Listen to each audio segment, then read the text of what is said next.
మా స్థాయికి తగ్గ ఒక మంచి సంబంధాన్ని చూసి అనన్యకి నేనే పెళ్లి చేస్తాను.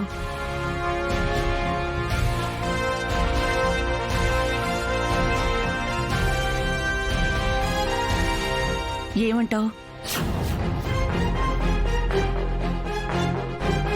మేము నిత్యం కొలిచే దేవుడు ప్రత్యక్షమైనా ఒకేసారి ఇన్ని వరాలు ఇవ్వడానుందా?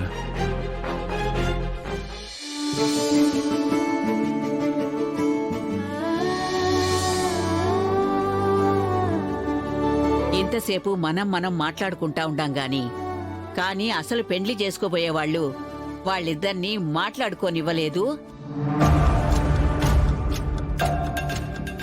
ఏం దర్శన్ బాబు, అమ్మాయితో ఏమైనా మాట్లాడాలా? చెప్పు.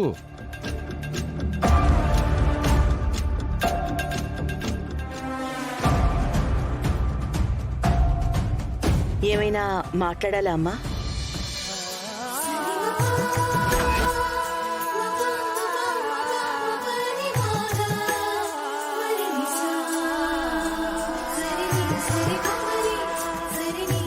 అబ్బాయి ఇష్టం అండి. మీ అమ్మాయే కాదండి, మా అబ్బాయి కూడా వాళ్ళమ్మాయి ఎంత చెప్తే అంత.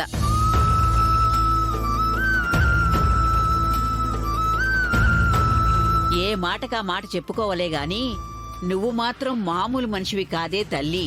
పాపం చిన్నది ఏదో అక్క మీద అభిమానంతో తను చేసిన మంచి పనులన్నీ నువ్వే చేసినావని చెప్పినాది. కాని నువ్వైనా అది నిజం కాదని చెప్పాలి కదమ్మా.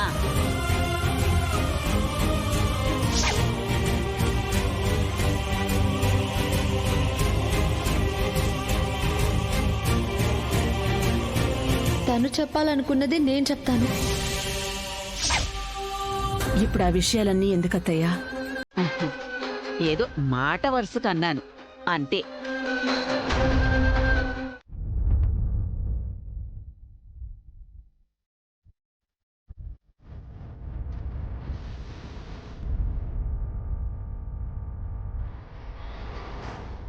దర్శన్, నేను ఫోన్ చేసి ఎంతసేపు అయింది? వస్తున్నానన్నావు, ఇంత టైం ఎందుకు పట్టింది?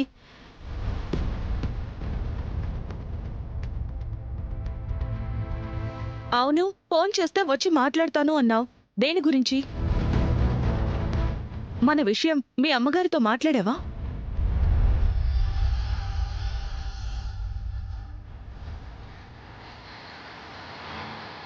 మాట్లాడవేంటి? ఏమన్నారు మీ అమ్మగారు? అసలు మన గురించి ఆవిడతో చెప్పావా లేదా? చెప్పలేదు.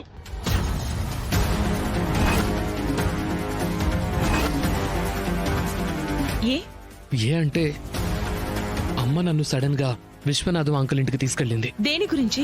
విశ్వనాథం అంకుల్ వాళ్ళ అమ్మాయి శరణ్యతో నాకు మ్యాచ్ ఫిక్స్ చేయాలనుకుంది. అందుకే నన్ను వాళ్ళ ఇంటికి పెళ్లి చూపులకు తీసుకెళ్ళింది.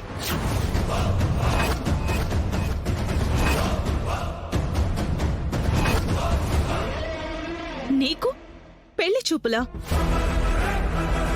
మనం ప్రేమించుకున్న విషయం తెలియక మీ అమ్మగారు పెళ్లి చూపులు ఏర్పాటు చేస్తుండొచ్చు. బుద్ధి లేకుండా నువ్వెలా వెళ్ళావు? ఏం చేయను, రెడీ అవ్వమన్నారు. రెడీ అయ్యి వస్తే అప్పటికప్పుడు పెళ్లి చూపులకి బయలుదేరమన్నారు. అసలు ఆ టైంలో ఏం చేయాలో ఆలోచించే లోపే ఇదంతా జరిగిపోయింది. నిజం చెప్పు, పెళ్లి చూపులు మీ అమ్మగారి ఇష్టం కారణంగా జరిగిందా, నీ ఇష్టంతో జరిగిందా?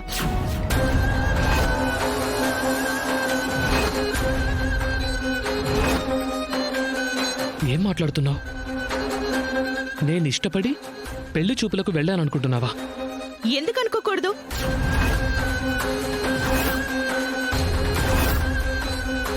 సమీరా, ఎస్, నువ్వు నా ఫోన్ లిఫ్ట్ చేయలేదని ఉన్న పలంగా యుఎస్ నుంచి మీ ఇంటికి వచ్చినప్పుడు మీ ఇంట్లో మీ మేనకోడలు ఫంక్షన్ జరుగుతుంటే ఆ ఫంక్షన్ లో వీడియో తీస్తున్న శరణ్యని నేను చూశాను.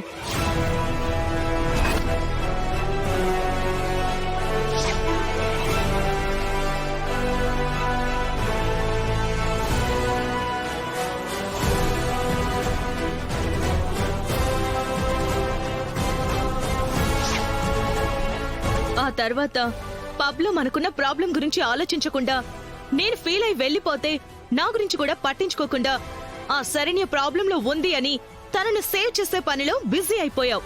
అది రెండోసారి.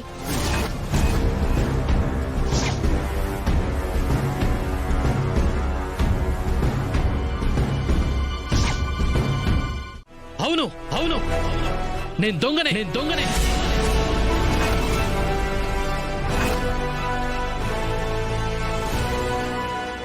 మా అమ్మతో మన ప్రేమ విషయం చెప్పలేక, మా అమ్మ మాట కాదనలేక నిజాన్ని దాచిపెట్టి ఆవిడ ముందు తల వంచుకుని దొంగలాగే బతుకుతున్నాను.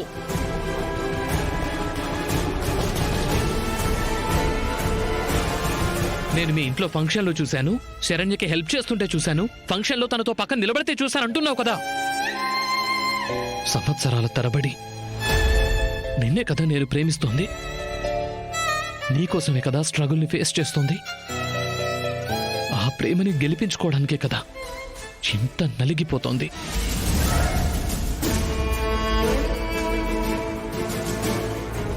నువ్వు నమ్మినా నమ్మకపోయినా నేను చెప్పేది మాత్రం నిజం. ఓణీల ఫంక్షన్లో, పబ్లో, 25th యానివర్సరీలో నువ్వు అనుకుంటున్నదంతా భ్రమ మాత్రమే. ఒక్కడు చెప్తాను, వింటావా? నిజంగా నేను శరణ్యం లవ్ చేసుంటే నిన్నెందుకు రిక్వెస్ట్ చేసుకుంటాను? నీకెందుకు ఇన్ని సంజాయిషీలు ఇచ్చుకుంటాను? దోషిలాగా నీ ముందు ఎందుకు చేతులు కట్టుకొని నిలబడతాను? ఎందుకంటే ఇక్కడుండేది నువ్వు కాబట్టి.